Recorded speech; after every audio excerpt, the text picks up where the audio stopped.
आश्रम में कई पवित्र स्थान हैं जहां मैंने आपके पदचिन्ह पत्थर पर खुदे हुए देखे हैं, और इसी तरह के पदचिन्ह मैंने अपने दोस्त के घर पर भी देखे हैं। तो मैं पूछना चाहता था कि क्या ये पदचिन्ह आपके हैं और इन्हें अपने घर पर रखने का क्या महत्व है? मैं इतना भारी नहीं हूं कि अगर मैं चलूं तो पत्थर पर पदचिन्ह रह जाएं।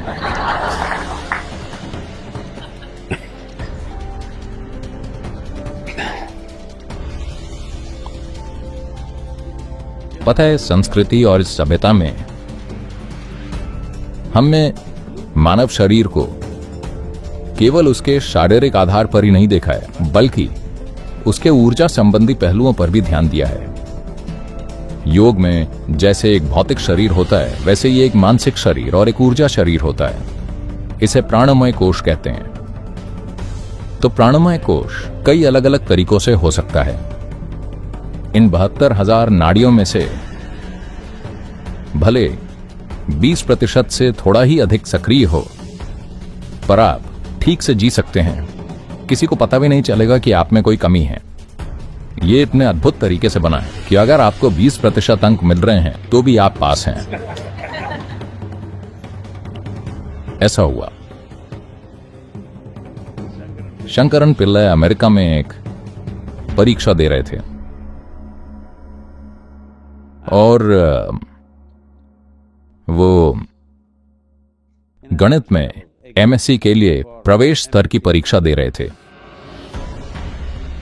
लेकिन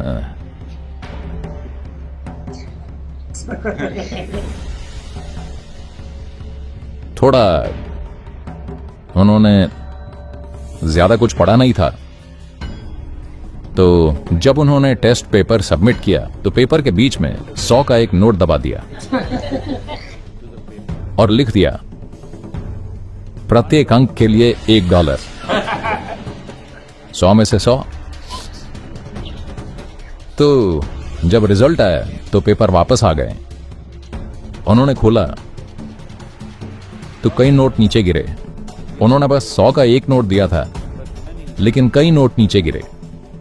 उन्होंने नोट उठाए और गिना तो कुल $73 थे, और अंक तो ऊर्जा शरीर ऐसा है कि अगर ये 20% से थोड़ा भी अधिक सक्रिय है तो आप एक पूर्ण जीवन जिएंगे। ना तो आपको पता चलेगा और ना ही किसी और को पता चलेगा कि आप में कोई कमी है। शानदार है ना? क्या गिफ्ट है। 20% भी काम कर रहा है तो आप ठीक रहेंगे। तो बाकी का 80% किस लिए है? उन 72,000 नाड़ियों में से बाकी क्या कर रही हैं? इसके कई पहलू हैं, मैं उन पर नहीं जाऊंगा। हम सीधे पैरों पर आते हैं। तो अगर आपने अपनी ऊर्जा को एक खास तरीके से सक्रिय कर लिया है, अगर आपने नहीं किया है तब भी यह सच है, आपके हाथ, हथेलियां और तलवे ऊर्जा की दृष्टि से हमेशा बहुत सक्रिय रहते हैं। किसी का सिर्फ हाथ पकड़ने से आपको दूसरी शारीरिक चीजों की तुलना में उसके साथ कहीं ज्यादा आत्मीयता महसूस होगी। सिर्फ हाथ पकड़ना आपको इस तरह से बांधता है क्योंकि ऊर्जा की दृष्टि से हाथ पकड़ने पर एक खास तरह की निकटता होती है। असल में जब वासना होती है तब कामुकता होती है, पर जब प्यार होता है तो आमतौर पर हाथ पकड़ा जाता है। हाँ, क्योंकि अगर आपको इन चीजों के बारे में कुछ भी नहीं पता तो भी आप ये जानते हैं कि इस तरह से आप सबसे नजदीक महसूस करते हैं। यही कारण है कि इस संस्कृति में जब हम किसी का अभिवादन करते हैं, हाथों के मिलने से शानदार चीजें होती हैं। लेकिन अगर आप 20%, 27% होने की बजाय अगर आप 90% या 100% या कम से कम 90 से ज्यादा करीब हैं, तब आपके हाथों और पैरों की क्षमताएं बिल्कुल अलग होती हैं। इसी आधार पर यह चीज आई है कि इस संस्कृति में कोई भी ऋषि, संत, योगी, कोई भी, आप उनके बारे में कुछ नहीं जानते। लेकिन अगर कोई कहता है कि वो संत हैं तो आप उनके चरणों में गिर जाते हैं, क्योंकि आप कुछ ग्रहण करना चाहते हैं। वहीं से हम इस निष्कर्ष पर पहुंचे कि अगर कोई बुजुर्ग है तो उनके पैर छूने चाहिए। माता पिता या कोई भी हो। आमतौर पर प्राचीन भारत में लोग तब भी, जब वो कुछ नहीं थे, अगर उन्होंने अपने भीतर कुछ भी हासिल नहीं किया है, तब भी लोग झुकने या पांव छूने के योग्य माने जाते थे अगर वो 5 सौर चक्र पूरे कर लेते थे, जो कि लगभग 60 वर्ष की आयु होती है, क्योंकि तब तक जीवन एक खास तरीके से परिपक्व हो जाता है। आपकी ऊर्जाएं आपके शरीर के कुछ अन्य क्षेत्रों से हट जाती हैं और आपके हाथों और पैरों में थोड़ी अधिक केंद्रित हो जाती है। तो इस संस्कृति ने इसे पहचाना और कहा, अगर कोई बुजुर्ग व्यक्ति है तो आपको उनके पैरों को जरूर छूना चाहिए, क्योंकि इसमें लाभ है।